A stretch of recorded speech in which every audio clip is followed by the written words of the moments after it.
88 বছর, একটি দীর্ঘ সময় যখন এই জনপদ ছিল পুরোপুরি অন্যরকম। 1938 সাল, সেই ব্রিটিশ আমল। এলাকার শিক্ষার প্রসারে এগিয়ে এলেন মরহুম মুসলিম উদ্দিন মাদবর সাহেব। তার হাতে গড়া এই প্রতিষ্ঠানটি আজও হাজার হাজার মানুষের শৈশবের স্মৃতি বয়ে বেড়াচ্ছে। বর্তমানে এই স্কুলের হাল ধরেছেন বর্তমান সভাপতি ইঞ্জিনিয়ার মহসিনুজ্জামান শিশির সাহেব। কথা হয় মহসিনুজ্জামান শিশির সাহেবের সাথে। আসসালামু আলাইকুম। আসসালাম। স্কুলের নামটা হচ্ছে বেরামতলী সরকারি প্রাথমিক প্রাথমিক বিদ্যালয়, হ্যাঁ। এটা প্রতিষ্ঠিত হচ্ছে 1938 সালে। এটা হচ্ছে বিদ্যালয়ের প্রতিষ্ঠাতা হচ্ছে মরহুম মুসলিম উদ্দিন মাদবর। হ্যাঁ, মরহুম মুসলিম উদ্দিন মাদবর হচ্ছে আমার প্রয়াত দাদা আর কি। সে একজন হচ্ছে শিক্ষানুরাগী ছিলেন। অত্র এলাকার মধ্যে এটাই প্রথম হচ্ছে সরকারি প্রাথমিক বিদ্যালয়।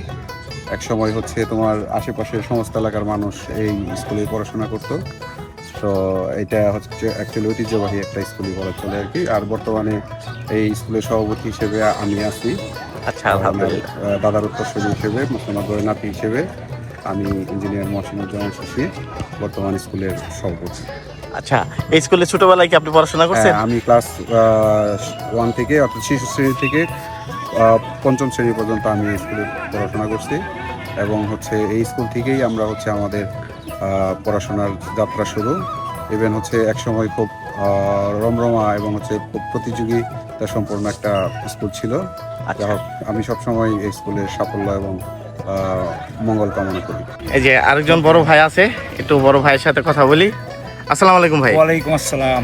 আচ্ছা, আপনি কি এই স্কুলে পড়াশোনা করছেন? হ্যাঁ, এটা আমার স্কুল। আচ্ছা, এই স্কুলটা সরকারিকরণ হয়েছে কত সালে?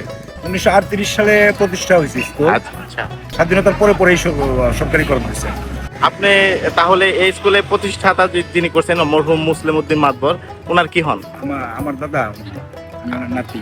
ঐতিহ্যবাহী পরিবার। অসংখ্য ধন্যবাদ বড় ভাই, থ্যাংক ইউ। ধন্যবাদ, আপনাকেও ধন্যবাদ। নিজের শিকড়কে ভোলা যাবে না। ভিডিওটি ভালো লাগলে শেয়ার করুন এবং আপনার ব্যাচ লিখে কমেন্টস করুন। ধন্যবাদ।